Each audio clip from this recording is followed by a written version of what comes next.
What happened in the Canadian Grand Prix weekend?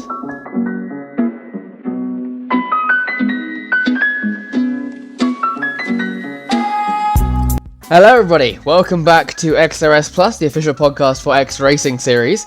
My name's Abby Tyrrell, and we're on time! This is so exciting, isn't it? I don't know when this video is going to come out, but for once I'm recording on a Monday instead of a little bit later in the week, and for once hopefully the episode's going to come out not on a Wednesday or a Thursday. I'm going to bring it a little bit earlier for you this week. I think that'll be quite exciting for us all. I think we all know why that's the thing this week. There's no results to do in Division 1.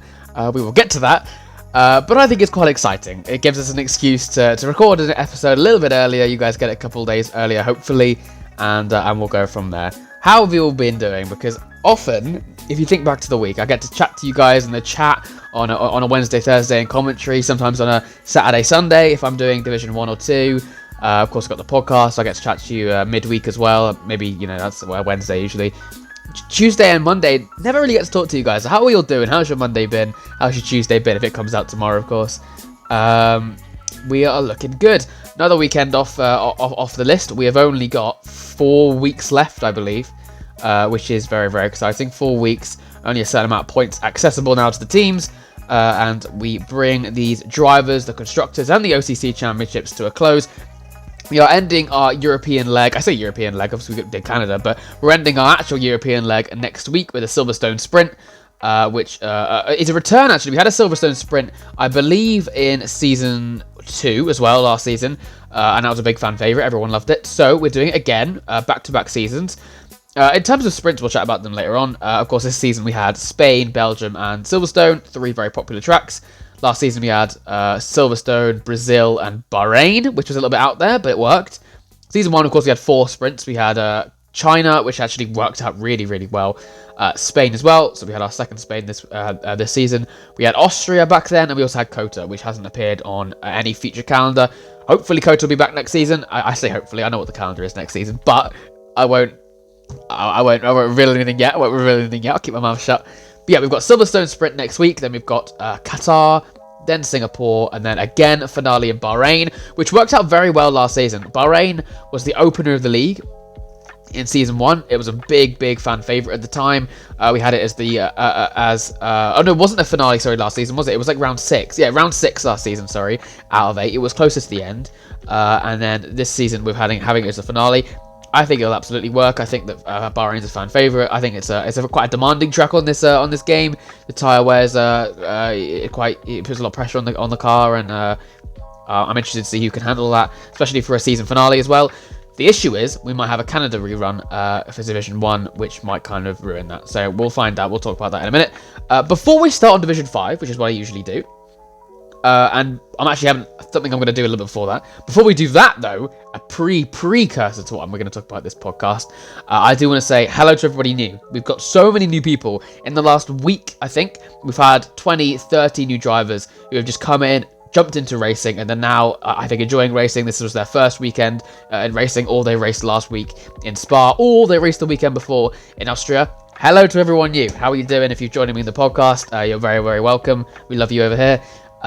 Lots of new names, and my issue is, because a lot of them are getting signed for the lower down teams, a lot of them are staying reserves. I am doing my very best to remember who you are. Generally, I'm not great at names, but what I am quite good at is remembering drivers and what they've done. So I put the pieces together to remember who you are. If I forget, I do apologise. There are so many new people coming in, getting into seats and doing very, very well in each divisions, especially divisions 5, 4, and 3. It gets a bit tricky in my head. But hello to everybody who's new. Welcome. We are here in the weekend rundown for Canada. That's, of course, the orange rimmed videos, as the one we are doing right now. Hopefully some more podcast videos coming out the rest of the week. We are hoping to record a couple more if I can get the time, which I'm sure I will. Before we start on Division 5, before we start with running through the actual divisions, what I want to chat about first is the overall Constructors' Championship. Now, at the time of recording this video, Division 5, 4, and 3 results have been done. Division 2 have not been done, and Division 1, there won't be any results, and we'll get to that in a minute. There is no race. So, the OCC as it stands is pretty accurate. There's not going to be a change in position, I don't think. No, I don't. Oh, maybe. No, I think there will be. I think it should stay all the same. So, let's have a little chat about it. And I am going to, of course, be basing it off the positions the teams are at now. We'll start at the bottom, and this is exactly what we discussed last week, actually. Where we've got a scrap for P1, a scrap for P4, a scrap for P6, and then Alpine and P10. Alpine have been doing very, very well. I hope to be getting a word with Snowy at some point in a podcast. His team has been doing exceptionally well, and it's difficult for Alpine. They finished 10th in both Season 1 and 2. I think it is likely they finish 10th again. That's not to take away what they are doing, though. Alpine and Snowy are doing absolutely exceptional in their performances. They've won so many recent races. They won, I think they won 2 in Belgium. They won another 2 in... hoping if Bird keeps the win in Division 2, then they've won another 2 here this weekend out of the 4. They've been doing very, very well. They're bringing in an enormous bag of points, especially considering how little they were bringing in, not just prior to Snowy being a TP, but just prior to this season. They were doing even worse as well. The issue is they are so far behind. Alpine is 68 points behind Williams, not including Division 2 results. I imagine that gap will be a little bit smaller once Division 2 results are complete, so I imagine it'll be about 50. It's getting smaller. It's getting smaller. I don't think Alpine will finish last. I think Williams will. The gap is getting smaller, and Alpine are closing in finally. We're seeing some real energy in that team. We're seeing some real drive in that team, which I'm really excited for. And I truly believe, and this is a bit of a hot take, and I'll tell you guys, I truly believe that Alpine are going to be the next big thing. A lot of people said it was going to be Aston Martin. A lot of people said it was going to be VCarb. I think it's fair to say that the top 3 teams are top. As in, McLaren, Ferrari, and Haas are just kind of on another level to the rest of the teams. And I mean that with all respect, of course. All of the teams have their purpose. All of the teams are on the grid for a reason, and I like them all. But I do believe that the top 3 are the top teams, and the rest of them just have their parts in the table. I don't see Red Bull getting top 3 next season. I don't see VCarb getting top 3 next season. I mean, I'd argue I don't see Alpine getting top 3 next season, but I do believe in the coming seasons, I think Alpine will be the next team. Assuming Snowy stays in that role, I think Alpine are going to be the next big thing. They're going to be the next team to challenge that top 3, to try and dethrone that top 3. Last season, it was absolutely the same. Haas, Ferrari, McLaren were the top 3. In Season 1, however, of course, Haas, if you remember back then, had a really slow start. They were sat in 9th in the OCC for the majority of the season. They had an enormous second half when Asteroid took the seat. They got back up to 5th. And of course, Ferrari and McLaren were 1st and 3rd. Alfa Romeo were 2nd at the time and have slowly declined down to where they are now. Sauber sat in 7th. I do believe that it will stay McLaren, Ferrari, and Haas in some order next season. I can't see there's going to be a massive change in any of the teams, but as I said, I do think Alpine will be the next big thing. Looking at the battle for P7, currently led by Sauber, then Mercedes, then Williams. At this current rate, I do think Mercedes are going to win that. I don't think they'll catch VCarb. I think they'll finish 7th. I don't think 7th is a bad thing that they should kind of shy away from. They finished 7th in Season 1 and 2. It's just kind of reoccurring what they've done, especially since how weak their first half was. I think that it's fair to say that's a good achievement. I don't think that holding your position in an OCC is something to be disappointed about. I know everyone's trying to go forward and up their position in the OCC. I think it's difficult. If you remember, all the other 10 teams are trying to do exactly the same thing as you. When we have more and more drivers joining the league, I think it gets more and more difficult as you're kind of sniping those drivers, trying to get the quickest drivers in your team, and also development as well. I imagine the position Mercedes are in the OCC, I think development will be a big thing for them, and they're going to aim to really go for it, save that money, go for it in a future season, and shoot to the top. For now, I think P7 will be very strong. They're sat P8 right now, without Division 2 results, 23 points behind Sauber. Sauber scored a double DNF, and Mercedes, Walter White, or Alfonso as we know him as, he did very well in that division. Skippy, who had a difficult race, but he still scored points, I believe. So I'd be very surprised if they don't overtake. I don't think Sauber have the drive and the energy to keep going and to keep ahead of Mercedes. I think they've got a specifically good Division 3 lineup. I think the Division 3 lap's quite strong, but they haven't actually got that much else going for them. I don't think they need to start filling seats realistically, because I appreciate maybe Zilagi's strategy would be just to hold off, save the money, stay where we are, just survive the next 4 weeks, and then just dump all the money for next season, maybe. The issue with that is I have a feeling Williams might catch them as well, and maybe even Alpine.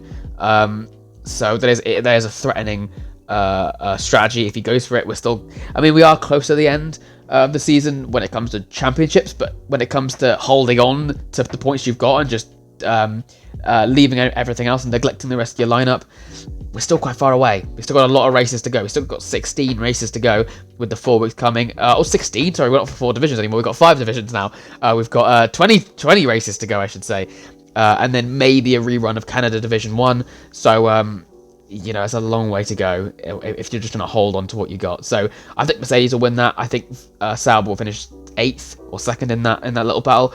I think Williams might actually lose to Alpine, which is the concern for them, and the gap's getting smaller. So Alpine are going to involve themselves in that fight very soon. I'm looking forward to it. Battle for B4, currently led by Red Bull. Then it is Aston Martin. Then it is VCARB right behind. VCARB have had a horrendous couple of weeks. It's been really, really poor from their side of things. They've got some really standout lineups. Their Division 5 lineup is probably the strongest in terms of raw pace. The Division 4 lineup's very, very strong as well. I wouldn't say it's the strongest, but it is definitely up there. They've got 2 very capable drivers. Division 3, they're very solid as well. Now that Matt's back in a seat as well, I think they're going to be putting some real pressure on the top of the field. Division 2 and 1, a little bit shaky. They've just signed a new Division 1 driver and has just been announced as I'm recording this. So hopefully that can put some pressure on it. I know Tixi is a really capable driver. He'll be up at the front consistently. I'm not seeing anything from VCARB right now. They need to be pushing forward. They've taken, is it 2 50-point deductions now? So no, they took 1 50-point for they took 1 50-point for Toby Monkey, Division 1. And then they took a 25 for the immature, what's the word? Not immature, someone pinged me about this and I got the wrong word last time. Whoever it was it Jamie? I can't remember. The red flag that wasn't supposed to be a red flag. What's the word? Not immature. I know so many of you are sat behind the screens right now saying, I know what the word is, and you're shouting the word at your TV. I don't care. Right, the red flag that wasn't supposed to be a red flag, right? In Division 5 Monaco. That was another 25-point deduction for them. They currently sat at a 75-point deficit. I'd argue it's even more because their new signing in Zinks did so poorly in comparison to Toby Monkey, who moved over to Williams. And they've obviously he's dropped himself and then did quite well in Austria until he was taken out. They're currently sat 95 points behind Red Bull, and they're 58 points behind Aston Martin without Division 2. And I don't believe in Division 2 they scored very much anyway. Red Bull have got a very, very strong Division 2 lineup, and Aston Martin's is okay. I don't think they scored huge either in that division. It is concerning.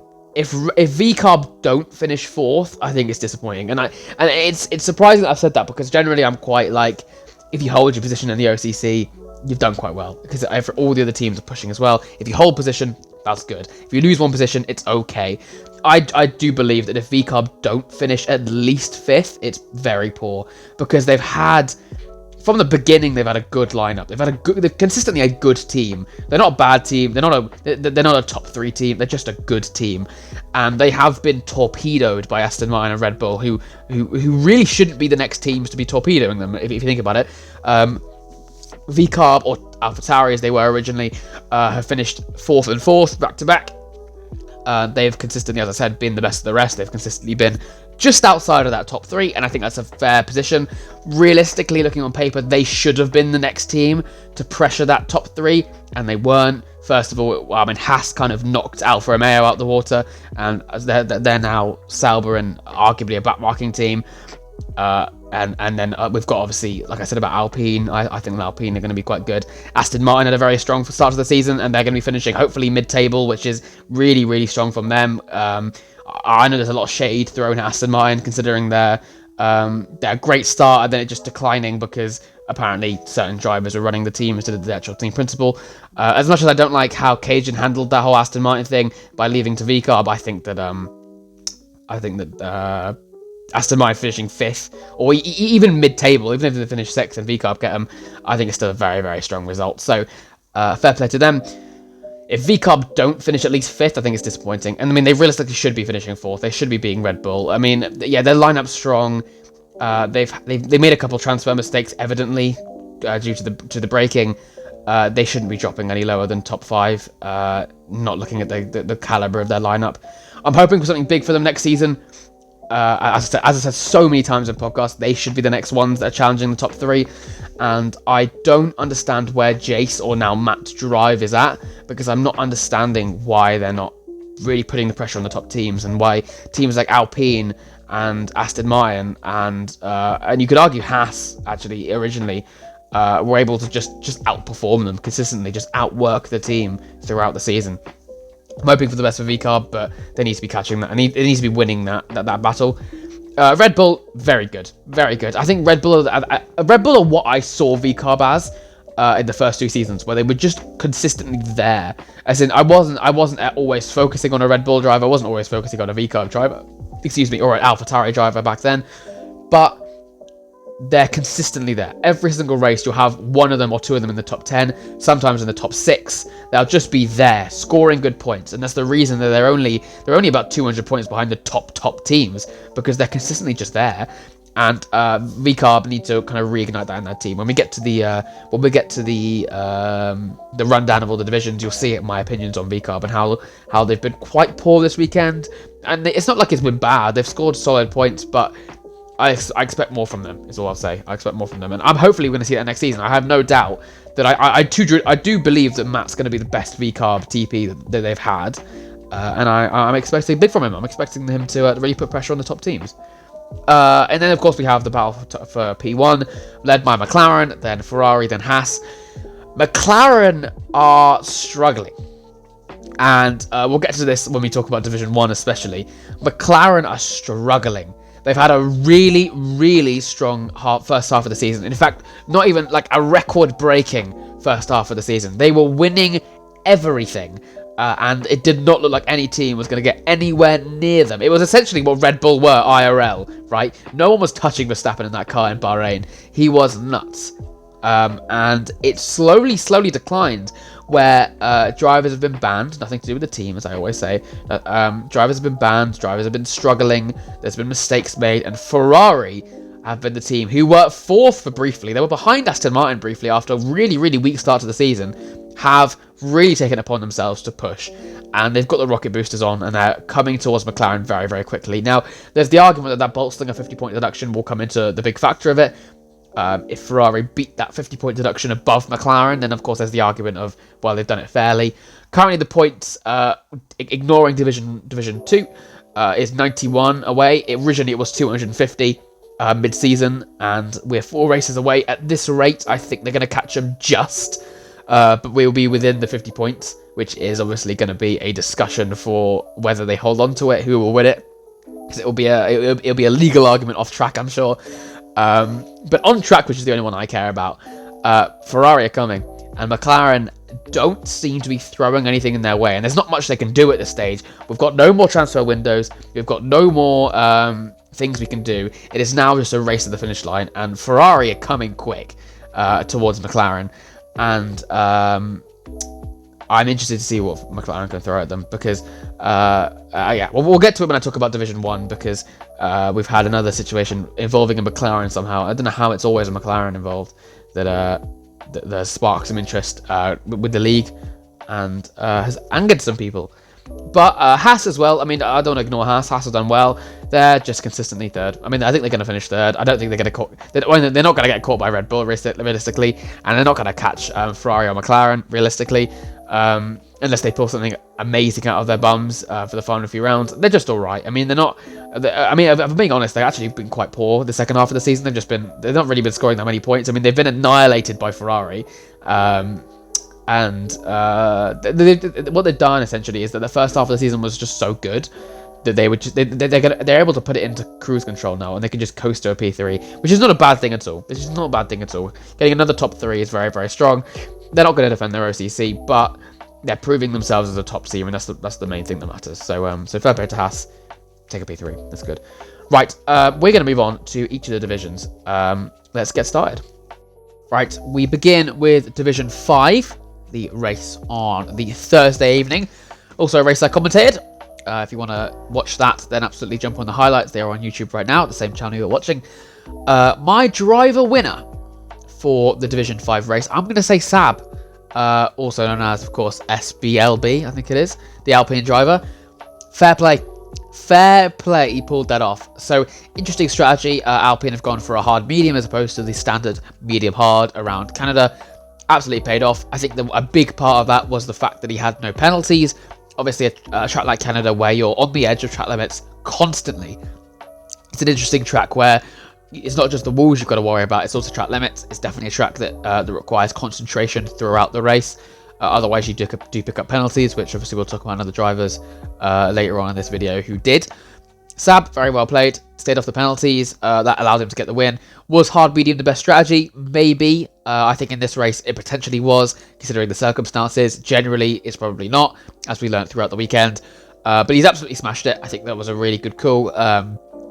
For his sake, and staying off the penalties allowed him to get his first victory from P6 on the grid as well. So not a bad qualifying start either for Alpine as well, and to finish in P1.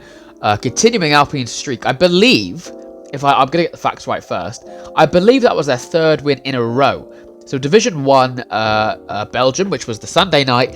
Last week, of course, Jay Snowy won from P4 on the grid after the sprint. Division 2, who won that? Let's have a look. Division 2 was won by Matteo Manga. Okay, so that was their second win in a row. Fair play. Really good points for the team. And he's picked up them on merit for his strategy and staying off penalties. So fair play. My driver loser is an interesting one because he's also going to pop up later on in this video. I'm going to say Brownest Buns. I think that's a big missed opportunity for Brownest. It's evident that Ferrari are firing at another level to the drivers in this division. I think that they've got us. We've got an incredibly good pairing with Walker and Brownest. They're pulling in points that go above and beyond what we need from them, and they consistently start the weekend for Ferrari very strong in our chase with McLaren for the OCC win. Fair play. Walker's picked up another a P2. Actually, I'm going to move on as well while we're talking about this. My team winner is also Ferrari, but my driver loser is Brownest. Walker's picked up another podium, I should say, with P2. Narrowly missing out on P1 only because of those penalties, of course. He's got a 6 second, and Sab had nothing, so that allowed him to get through. Brownest, on the other hand, very consistent driver, consistently very quick. I think he finished the race with 3 seconds less than it. So obviously that's 3 seconds less than his teammate. However, 2 spins. One spin that caused no damage, but just lost him a lot of positions. The second one, which was later in the race, absolutely caused damage, and that's what's cost him probably a podium in the grand scheme of things. Dan Tucker has picks up a handful of penalties. He's the one who finished P3, picks up a handful of penalties. I absolutely think the Brownest Buns would have been in the range of that to get a P3. It would have been a 2-3 for Ferrari. A 2-4 still good. I mean, he still recovered to 4th, which in the grand scheme of things is not bad at all. Also picking up a qualifying point for qualifying on the front row. But I think this is now 3 races in a row. I think he made a mistake in Austria, and of course he spun a couple of times in Belgium as well after chasing down Tim for the win. He's probably the quickest driver in the division as it stands. I mean, there's argument for Pistol Peter, but I think as it stands, he's probably the quickest in the division. But there is mistakes that are kind of overshadowing that, and it's making it difficult to for him to get those top results. And I know he can. So I'm going to say driver loser for Brownest Buns because I think he should have got a podium. But my team winner is Ferrari because of a big batch of points from them both. My team loser is going to be VCARB. I think they both got a 10-second penalty or a 5-second penalty, which caused them to have a slow pit stop. I was very confused when commentating it, and I'm still confused at this time. I think Alamata did. I don't remember what happened to Pistol Peter. Both of them had a horrendously slow pit stop, which caused them to come back out quite far back. Even disregarding that, I mean, Alamata crashed in qualifying, I believe, and started in 13th. Pistol Peter P9 in qualifying, and that's really poor. And we'll talk about in Division 4 as well, who both VCARBs had a poor qualifying as well. Excuse me. They recovered to to P7 and P8. In the grand scheme of things, that's not good enough. I mean, with the caliber of these two drivers, I still stand as probably the best lineup in Division 5. They're not living up to that. They should be scrapping for podiums. They should be fighting with the Ferraris. And the fact they're both positions below even Aston Martin is kind of testimony to that. This, in my eyes, was their star division. In my eyes, this was the star division. They were going to score loads of points. They were going to win the Constructors. And this is how they catch up with Red Bull and Aston Martin in the OCC. I don't see it happening at the rate that these two are running right now. But I can only wish them the best. It's been a poor performance. Right, we continue up a division. We continue on to the next day of the week. That, of course, is Thursday night, where Division 4 took to the track in Canada. One of my favourite divisions. I've said that since the start. Incredibly close. I mean, that's what you expect from a division that's bordered by time trials on either side. My driver winner. I've actually got two for you. I've actually got 2 for you, and I'm going to give you them both. And if someone says that's not fair, you're giving 2 driver winners, you're not supposed to do that, then it's my podcast, you can suck it. My driver winners, my first one, of course, is Jamie. Exceptional drive. He is now the man to beat. He is genuinely now the man to beat. Melvin had a terrific gap in the lead of the Constructors' Championship. He looked like he was going to take it. I think he peaked at about 40 points ahead of everyone else, which is a really good start. It was evident that was based on consistency as well as pace. He was evidently one of the strongest drivers in terms of racecraft. He's never been the strongest in pace, I think, in this division. He's just been at the front. He hasn't been the fastest. What he's missing now is pace. I don't know whether it's the last few rounds have just been poor tracks for him, but he's been missing pace. And that has allowed Jamie to come through and to profit. And I appreciate people are going to say, oh, he's too fast for the division. Nothing will be done until next season. Championships are on. Championships are on the line. Jamie deserves it. He's absolutely chasing it down. This is a form from a driver who was absolutely fair in the division earlier on this season, and he's come alive in the last few weeks. If we look through his results, actually, started the season with a P8 in China, then I got P2 in Saudi Arabia, then a P5 in Imola, and since then has been absolutely on form, scoring a podium in the last 5 races. The last 2, it's been a victory in Belgium, and now in Canada as well. Absolutely fantastic. And I think that it's deserved of anyone to be Jamie because of the implications that he had, the assumptions he had on him, especially last season, where Kalik kind of carried him to a Constructors, then he went away, and Benjo came in, carried him to a Constructors. Jamie, if anybody, deserves this driver to prove to himself and to the rest of the league that he is a champion in himself. He has not just been carried to victories. And I'll be honest right now, and I said this yesterday, there's the argument that Jamie got carried to Constructors. Jamie's currently carrying the entire of Haas on his back. So, I mean, he's definitely come back and returned the favour, I think it's fair to say. Very well played to Jamie. He is now the man to beat. Will Melvin be able to catch up? It's going to be a difficult task. 36 points behind. Melvin's going to have to find a new form and hope that Jamie has mistakes in the last 4 rounds, because that's a big call to close in that gap. My other driver winner, which I do want to mention, is Fetch, of course. Fetch qualified 6th, and then when the safety car came out, jumped into the pits for a set of hard tyres to take to the end. I believe it was lap 4. That's a long way to take hards. I mean, I appreciate they're indestructible at certain tracks, but I definitely felt it at the end of Canada. He's done a really good job to continue pushing those tyres to get them to the end. Take up a P4. So he actually did profit on that strategy as well, which is very impressive. Fair play. Fetch, I mean, your name's in the title of the highlights for a reason. You've done a very good job. My driver loser for this race is going to go to Failing Squash, and it kind of hurts to say this because I really like him, and I like his kind of progression through Division 3. He's kind of struggled there this game. He's gone to Division 4, and I would make the case that he was probably the quickest driver on track. Genuinely, he was one of the quickest drivers on track in that race. But there was absolutely no regard for racing his teammate and the safety of that, and there was no regard for track limits either. And that's the concern with him. First of all, and you know, there's 2 points actually here, because like first of all, there was no team orders, because I don't think they had an engineer, so I don't believe there could have been team orders. And secondly, I appreciate that you're quicker than your teammate, right? You want to get ahead, and that's fine. But of all places, turn 3, he has dived down the inside of his teammate, sent it down the inside. I think his teammate got a track limit pen, and it nearly allowed the Aston Martin behind to get through. I'm not even going to touch on the track limits yet. We'll just start on that.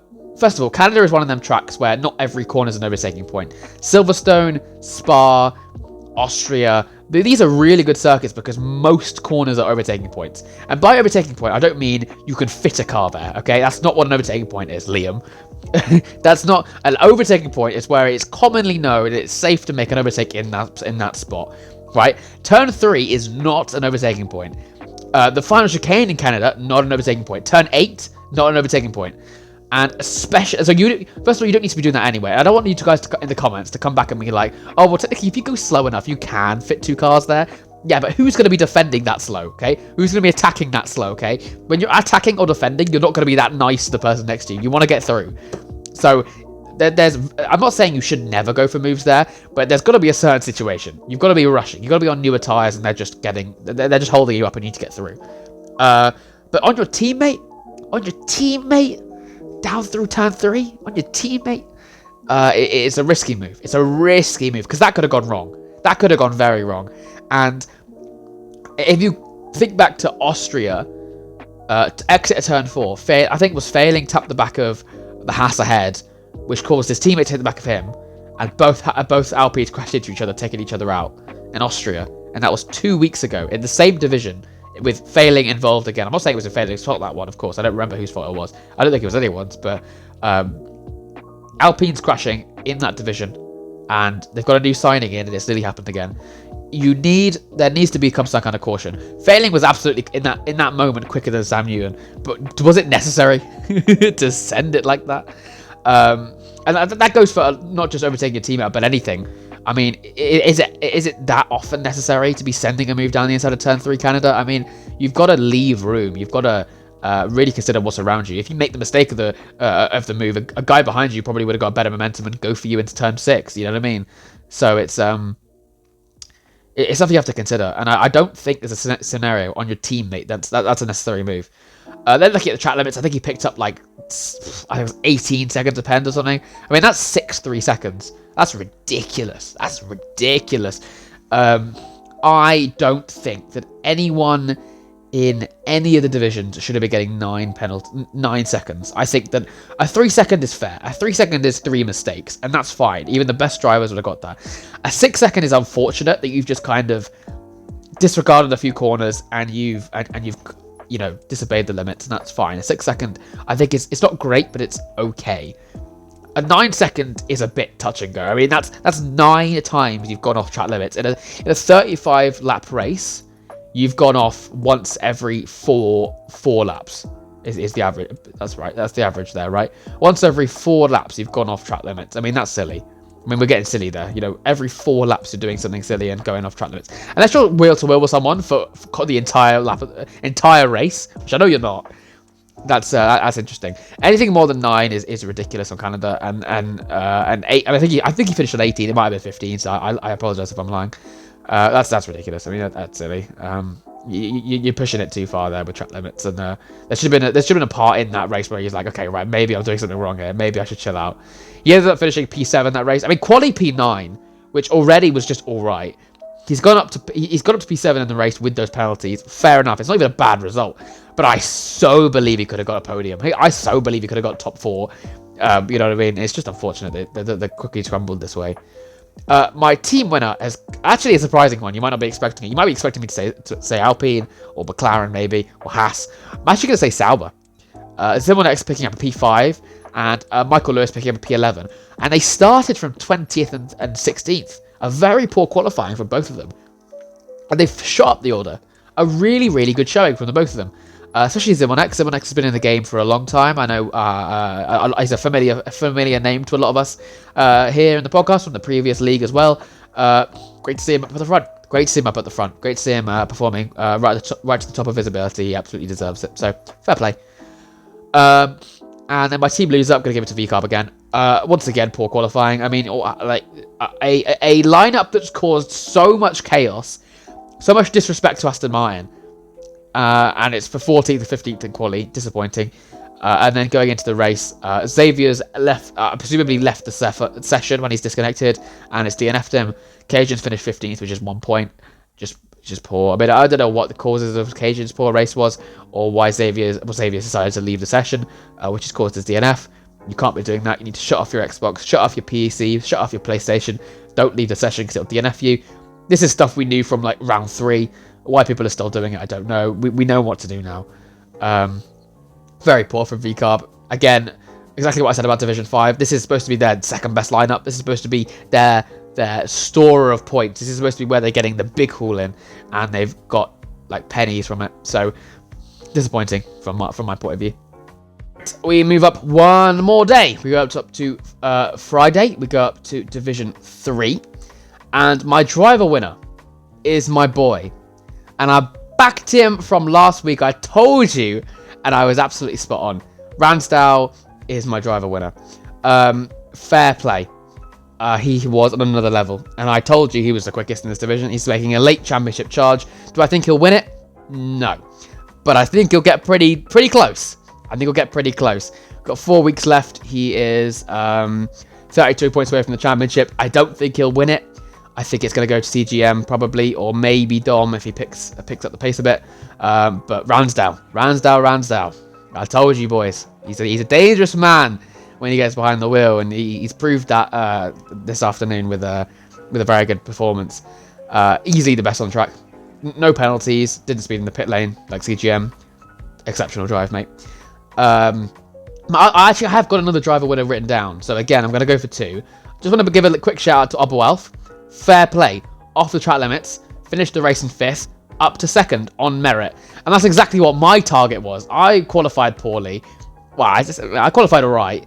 Had a difficult start to the race, getting biffed about on lap 1.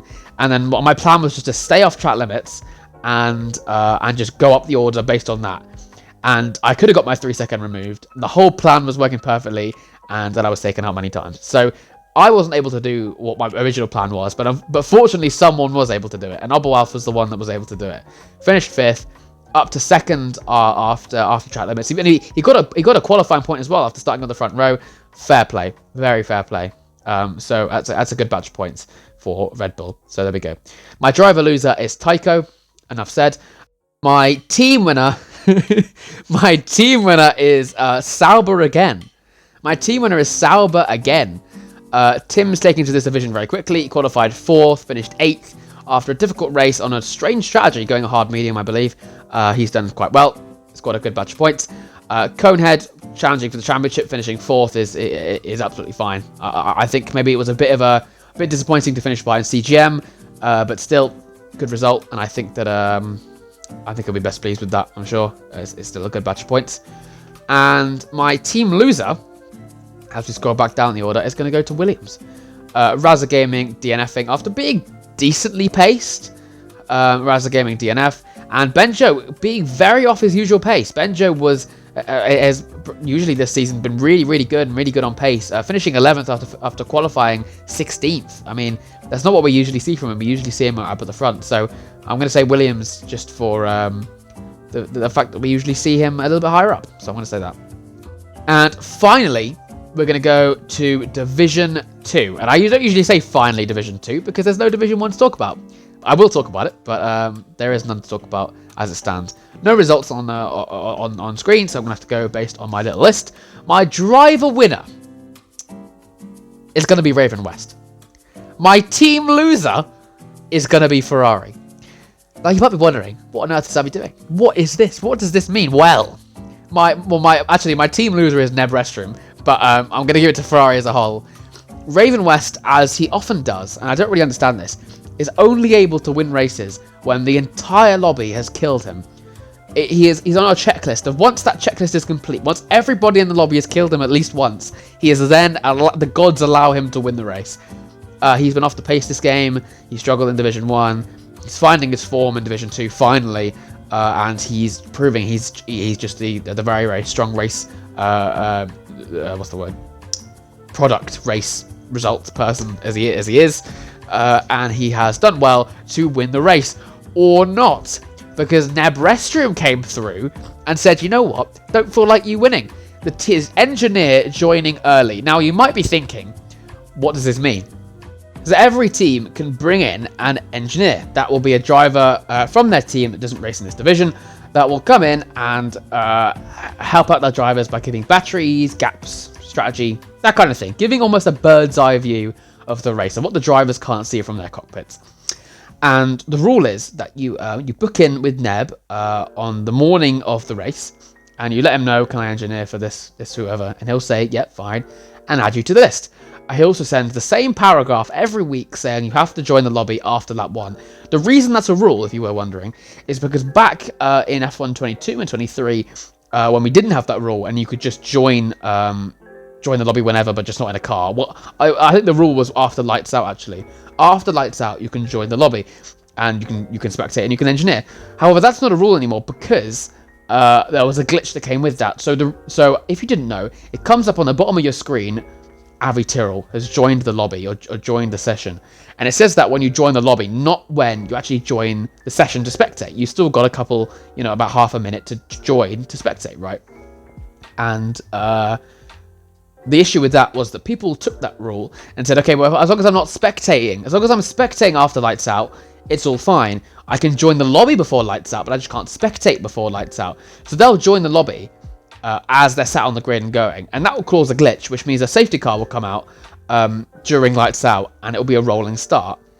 And that was a reoccurring glitch that happened very, very often, actually, back in the previous league, not in XRS, of course, we had the rule, but that was a glitch that happened very, very often because of the rule. We weren't quite aware it was because of that at the stage. When we realised it was, we said, or myself and Raven said, okay, well, we need to have a set point where drivers can actually join, or engineers can join, just so it's well away of lights out, so it's completely fine. So we decided lap 1. Lap 1 is a good one because we can't say halfway through the lap. We can't say through the first sector because that's not a definite point, is it? Some drivers will get that wrong. We'll just say lap 2. And when lap 2 begins, when lap 1 ends, you can just join the lobby and you can engineer. And it means you can't join the lobby, because that's what the paragraph says with Nebs. You can't join the lobby or you can't spectate, I should say, until lap 2. And the issue is, as I said, it says Nebrestroom or Avitiro was joined the session when you join the lobby, and he joined the lobby like a millisecond too early, as in the P1 was on the run to the line to begin lap 2 when he joined, so he was a millisecond early. And what that's done is, technically speaking, he has joined the session early because it is before lap 2. Now, he wasn't engineering at that point because he's only just joined the lobby. The first helpful thing he would have said to Raven would have been halfway through lap 2 because he hasn't joined the session yet. But technically speaking, he's been in the session, he's been in the lobby, so it is a penalty. It's a 5-second penalty to both Ferrari drivers. And of course, Rowley wasn't booked in, so technically it's just a 5-second penalty to Raven West. And the issue with that is that now Raven has a 5-second penalty, which has cost him the win, and it wasn't even him, it was his engineer. This is not the first time that this has happened in Ferrari. This is a reoccurring thing. The first time was with myself, when my engineer and me back in Vegas last season had a bit of a miscommunication, and it caused me to be disqualified, losing me P2 in the championship to CGM, which I still think I have. I still consider myself as P2 in the championship, but that's just because McLaren suck. And the second time it happened was in Imola this season, where the same person, Keenan, joined the session in Division 1 early, or he actually jumped to McLaren in the queue, and that gave Nebrestroom a penalty. I don't think it cost him a win, but I did think it cost him a podium, I think, or a good result. Let's have a little check. Division 1 Imola. Neb finished 4th. I'm pretty sure that was a podium that he would have had without that penalty. And then, the third time this happened was yesterday, or 2 days ago as of recording, where Nebrestroom joined the lobby early and Raven was given a 5-second penalty. I don't understand how difficult that can be to join a session after lap 2. I won't go into details of what was said, or the arguments made, or the points put across, because I don't want to get in trouble. But it is not good, and Ferrari have been given a 5-second penalty. Because of that, Raven will not win. So I'm giving Ferrari team loser, because realistically, they should have won, or we should have won, and we didn't. So it's a team loser. My driver loser is going to go to Mattia. Now, the reason it's going to Mattia is because he picked up a 6-second penalty on the final chicane of the race. He would have won the race, but he picked up a penalty, which is why it went down to Bird or Raven. Now, I've made this list without including penalties. Mattia technically finished 3rd because of his extra 3-second penalty. However, Raven's got a 5-second from Ferrari. Bird's got a 5-second from Raven. Mattia, hypothetically, has actually won the race. I'm still going to give him driver loser because getting a penalty on the last lap, and hypothetically he would have lost the race, is still a bad thing. But I'm going to give him driver loser because of that, even though he has actually won the race. I think he's won the race, though. The results have not been done. There might be someone in 4th who's just shot up the order because they've got loads of pens removed. I haven't actually looked. But I'm going to say to Mattia because technically he did get a penalty at the end of the race, which has caused him to lose. My team winner is going to be Alpine. Now, I don't remember why I've said Alpine, so until I get the results up, I'm just going to let this sit. I have not got results up. Okay, I've said team winner to Alpine. You're going to have to give me a minute to bring up the highlights, because I have absolutely no idea what Alpine did that race. Their drivers are JB and the Bird, of course. Sorry. Let's have a look at results at the end. JB, by the way, oh, I remember now. So JB spun and then came back out of nowhere to finish P5. Fair play. I actually don't know how he's done that. So really, really well maturely drove. And then the Bird, who technically won on track. This is what I'm saying. I put these results in based on the on-track performances. Technically, the Bird has won by 10 thousandths of a second, 100th of a second. However, he's got a 5-second penalty. However, Raven's got a 5-second penalty. I think he's got P2, if that stands, and Mateo Manca will win. In short, basically, my driver winner, driver loser stuff is complete bollocks until these results are done. I'm just going to assume that that those penalties will stay, in which case Mateo will win. But he's still my driver loser because he got a penalty at the end of the race, and on track he hasn't won it. But the Bird to go P16 to P1, fair play. For JB to go P7 to spin out on his own on those hard tyres, as presumably they just didn't warm up to P5, fair play. That's team winner for Alpine. Now, Division 1. What on earth happened there? So, there's allegations. I'm not going to go through allegations here. I'm not going to try and get people in trouble. Someone has repeatedly invited someone who's kept straight lining the lobby, and they continue straight lining the lobby and messing up things for everybody. That caused us to restart the lobby. So I'm just looking through the reserves in this division, because I'm sure I recognise a few of the names. I won't go through who it is, although I think we all know. I won't go through what the cause of it was. But yes, so there was a driver brought into the league who just repeatedly invited someone who straight-lined the lobby again and again. I think the lobby was restarted 3 times or twice, and in the end it was just scrapped off. I wasn't around for Division 1. I had no idea what was going on. But it has been discussed. A massive mod and admin meeting happened last night to discuss it. The certain driver has been banned. I've requested that the person who was brought in, who ended up inviting, gets banned as well. The question is Rev Rob, and I will just say his name. He is friends with the people who brought them in. I would like to make it public and say, because I know he was getting a lot of hate, and I know a lot of people thought it was him, including one of the admins. Originally, we thought it was him, but we've done some digging. We found out it wasn't, and I know he was getting a lot of hate, which might have actually made him realise, oh, maybe I've done a really bad thing, bringing these guys in. And maybe they didn't realise, they thought it was a joke. They've actually pissed off a lot of people doing this.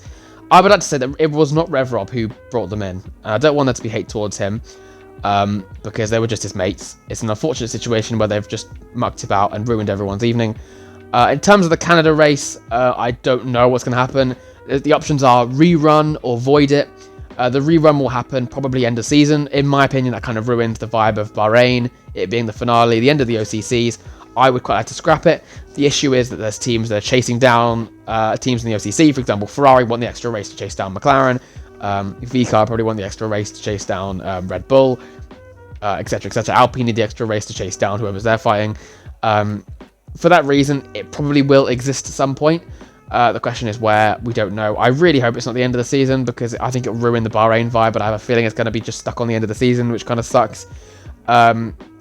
In terms of Rev Rob, a penalty might be coming his way.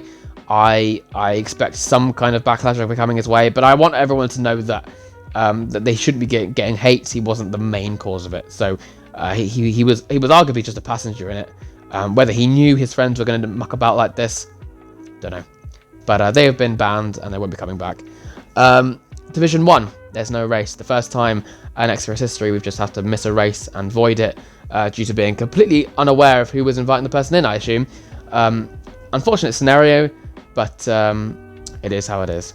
And we will have to find out soon where Canada Division 1 will come back in, because there's a lot of different opinions, and where we can put it back in, I guess time will tell. Thank you very much, everybody, for joining me on a little bit of an earlier episode. I quite liked it. I quite liked recording without a bit of rush, a Monday morning, or I guess a Monday afternoon now for me. It's quite nice. This video will probably come out tomorrow. It might come out today. We'll find out. How are we all doing? How's your Monday or Tuesday doing? Because I never get to talk to you guys now. Coming up next week is going to be Silverstone, a fan favourite for sure. You know I'm going to be on comms. I absolutely love commentating Silverstone. I think we're going to be getting a Mill solo comms as well, which is exceptional. I absolutely love a Mill solo comms. One of the best commentators in the league. And we're going to have some great racing. Final sprint race of the season. Lots of points to be to grab. And who is going to come out on top? That's the question. We've only got 4 weeks left until the OCC positions are finalised. Let's find out where everyone's going to finish. I'll see you all soon.